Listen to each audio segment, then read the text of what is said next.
Abril itaatawen na bukel ti thriving lipkan pantawid SLPA. May nga asosasyon iti sidong ti Sustainable Livelihood Program ti DSWD.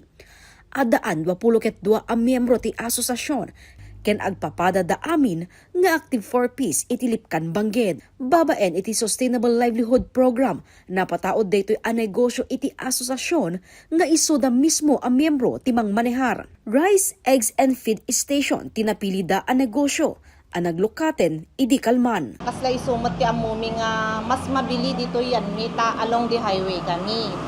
Adda nga mi nagapunta sa baling nga lugar nga numalabsan da kami makita da nga dala ko mi feeds bagas handan to magpapailin kasla ito'y tulaan kasla kasi ma'am ti napanonotan mi nga kasla kuma deti bagas ma'am adda ti makunang rice subsidy mi so no kwa alo ko yung mimutan am sudan ma'am nga dito'y danto nga may gumatangan kaysa di sa baling nga lugaran kan makita mi pa nga talaga nga bagas tin nang igatangan da di makuna nga rice subsidy.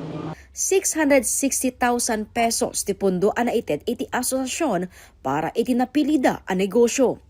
Imunan iti daytoy, di malan ti grupo iti seminar ken training, babaen iti tulong ti SWAD Abra, seknan ti panagpataray ti negosyo. Adame ten bank account da, apangidulinan da ti mapastrek da. Tinagmimitingan mi ma'am by monthly to nga tati non nya mano tinaglakwan mi maparwar mi lakad di DG capital mi non to mano ti mabalim mi nga pagbibingayan share kami amin ma'am may less di pangbayad mi ti upa danom silaw ada lang may nga member mi ma'am nga kami malati tandan na ma'am tapno ada malagong gunana nga agbantay kanya dito store ni. Aglako dati sinako wenno kinilo a bagas ken feeds.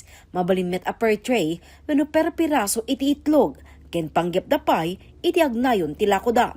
Nakalukat ti pesto da iti alas 8 iti bigat aging alas 6 iti malem.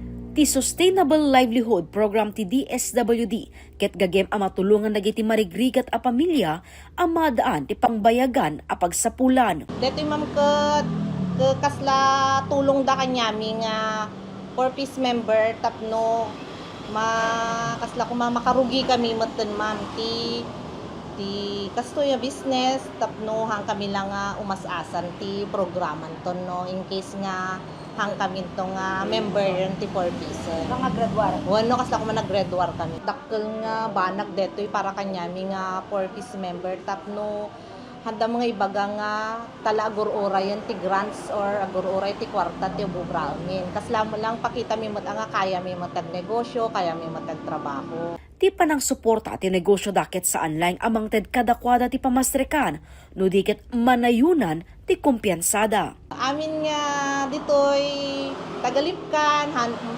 4-piece member man, wano haan, apo, maayos da kayo nga supportaran nyo mo't basit apo dito small business mi may kay gumatang ti feeds bagas ken itlog adanto pay nayon nanto no adanto gagasap na no bilang 4-piece graduate ton ti maysa a miyembro agtalinaedlatta a miyembro iti asosasyon no lakit di active at tumultulong daytoy.